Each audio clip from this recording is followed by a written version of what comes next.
Hey everyone, today we're doing an update for my car, my dream car, my 1967 Camaro.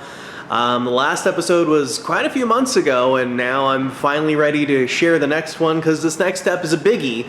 And we got that all done. It's basically body and paint work, putting the fenders on, putting the inner fenders on, getting the firewall taken care of, and a couple other things. We put some of the brakes on, not all of them, but yeah, we're basically just getting it prepped for paint. And actually, in this episode, it is going to the painters as well. So by the end of this video, my car will be painted. Let's go ahead and jump in. So the paint has dried. We shot some primer, had this all masked off, just kind of feathered it down here. We just want these door jambs really well done. I basically just want this, you know, really well painted, because the guy who's going to be painting this will strip this paint back off and take that down to metal and then shoot it in primer, whatever the car color is going to be. But I wanted the door jambs black. I wanted this line here to be black, so that way when you open the door, you know, it's actually painted and looks decent. And this area here you're really not going to see, it's just going to be a fender. You are, however, going to see this area here. I wanted this to be perfect, and it absolutely is. I couldn't be more happy with that. And here's what the final product of that heavily bondoed area looks. It looks pretty good. I mean, it's pretty clear if you look at it closely that we did something, which we did.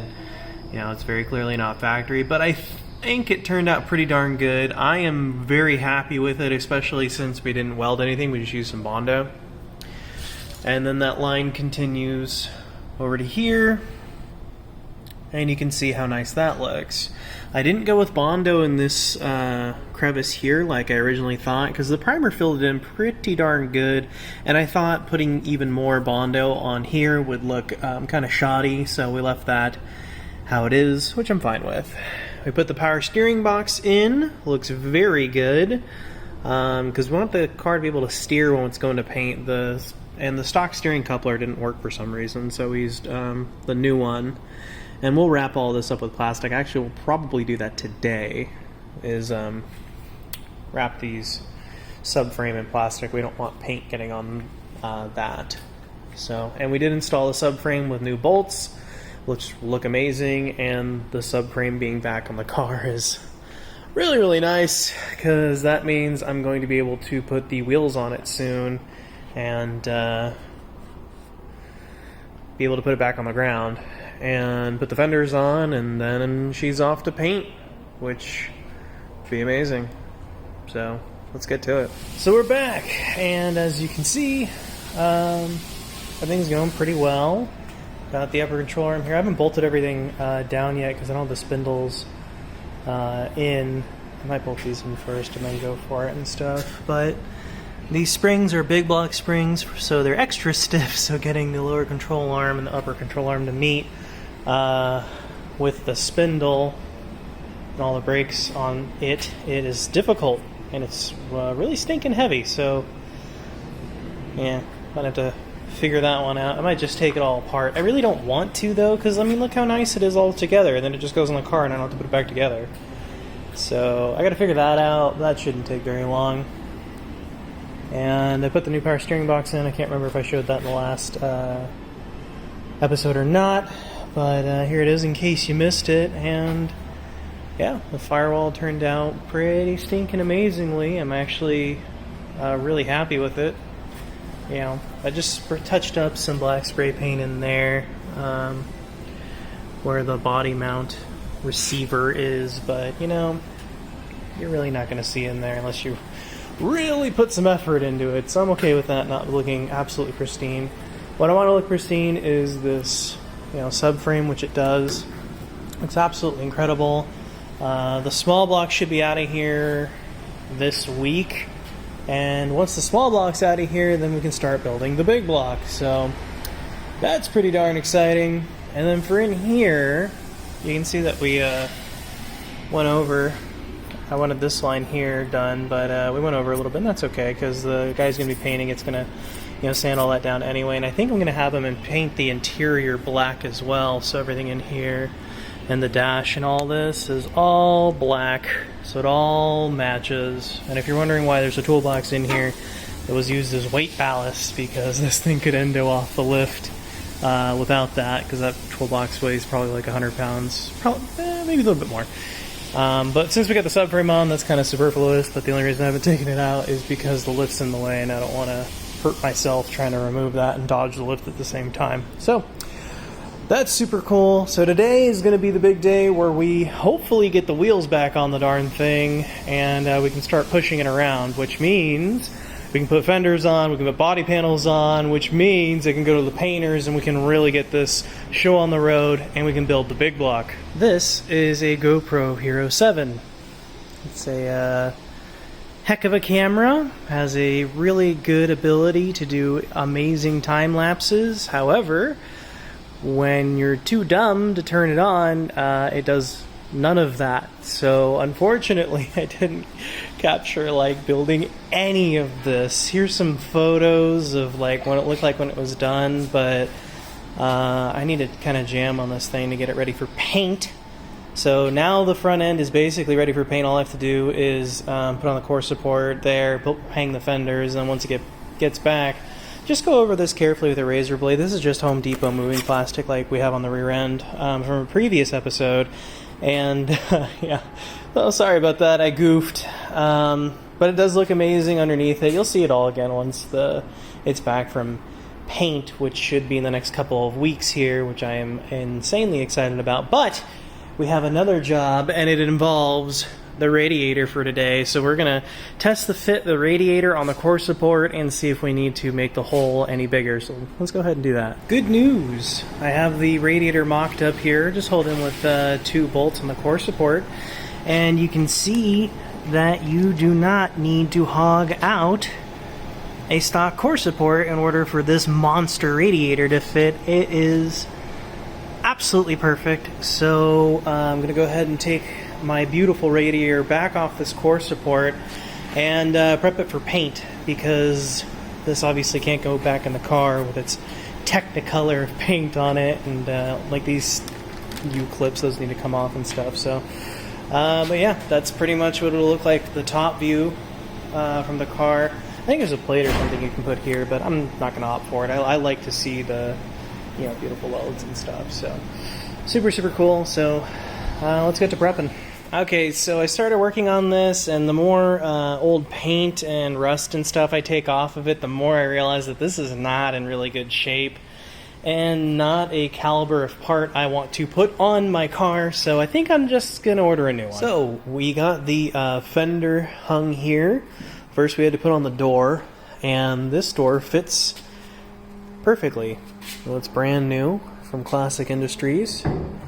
That fits amazing. Really happy with that. I still have to put the lower bolts in, so that'll kick that corner out there and make this line look a little bit better. However, you'll notice that the passenger side isn't on, and there's pretty good reason for that. That's because she no fit. Yeah, so I'm kind of disappointed about that. I spent quite a while trying to get this door on there, and it's just not happening. I think it's because these adjustments here can't go up far enough. This hole isn't cut out far enough, and honestly, this door really isn't in great shape. It's kind of hard to see on the camera here, but this line is not very good. And there's also, you can kind of see, yeah, you can see it right there. That dent, right just there. There's just a big fat dent in the door, and I think it's been bondoed from the factory. Like, it wasn't a very good door, because this right here looks pretty suspect. Like, it wasn't a very good door, and they just kind of cobbled it together, and hopefully, whatever, someone will use it, but not on my car, man.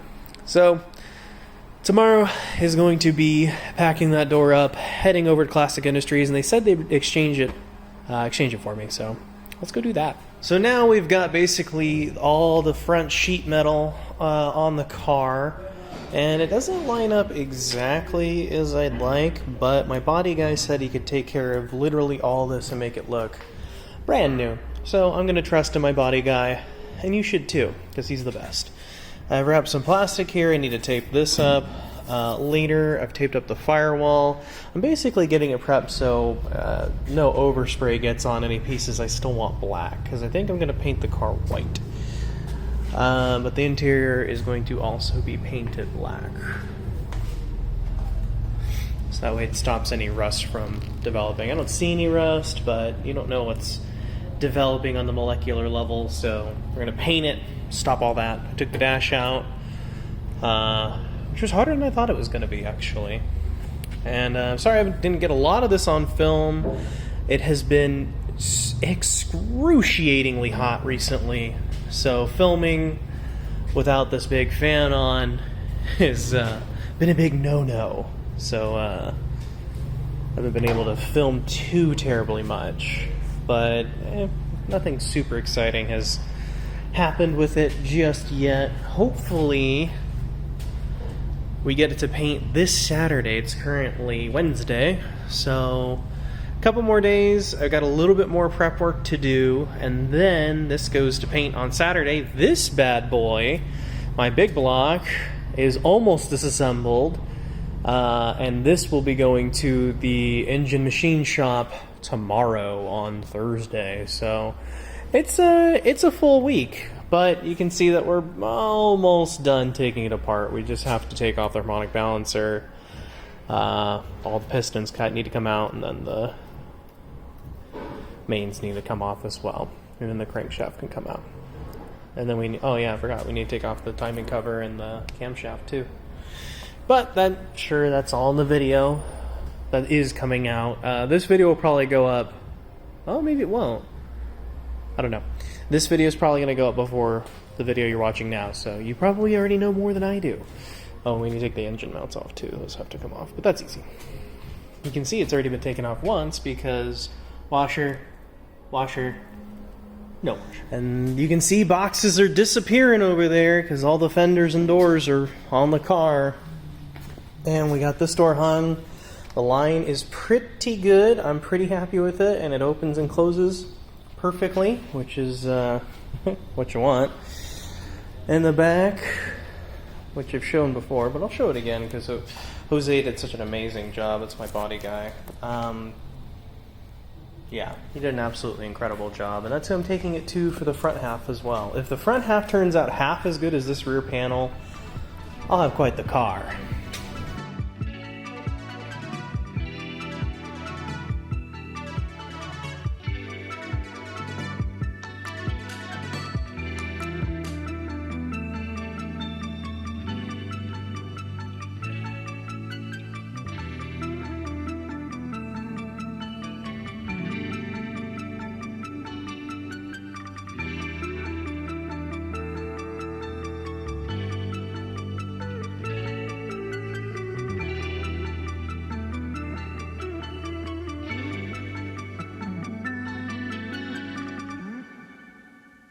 Okay, so I just got back from the paint shop. It's a couple months later, actually, but it's been well worth the wait. I have been absolutely ecstatic waiting for my Camaro to be done with paint. It's finally done, and we're ready for the reveal. There it is.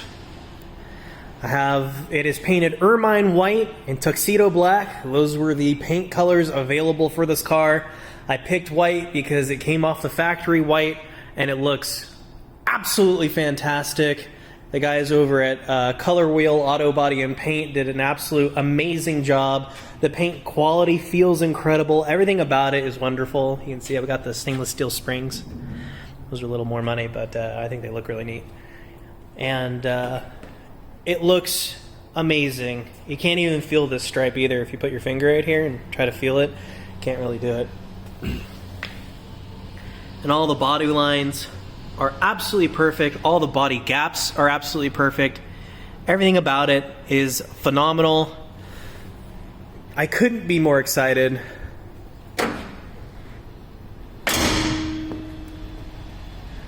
That's what it looks like with the hood shut. You might notice that the cowl in the back is a little stuck up a little bit. That's because we have this little rubber gummy in there preventing it from hitting here on the top of the dash. But there's some other things they need to do, make sure that spacing's correct. But all the door gaps are correct. The rear of the car looks incredible. Those towels are in there to protect the trunk lid from slapping down there when we were towing it. And everything about the car is phenomenal. And honestly, dream car quality. I'm ultra excited to keep working on this, and we're going to be doing more updates. So my car's finally painted. It's all done. I can't believe how good it turned out. I'm so excited to finally be done with what I think is the hardest part of restoring old cars is the paint. You know, bolting things together is fairly simple and straightforward and easy and a lot of fun, but the paint is not my cup of tea, honestly. It was kind of a hassle, but you know, Jose and his guys over at Color Wheel were amazing and did absolutely phenomenal job with everything. I'm super happy with the way it turned out. It's better than I could have hoped or dreamed. I'm super excited to keep going forward on this project. I hope you guys will join me. Make sure you subscribe down below. And yes, I'm still doing the big block building series because now I got a place to put it. Thank you so much for watching, and I'll see you next time.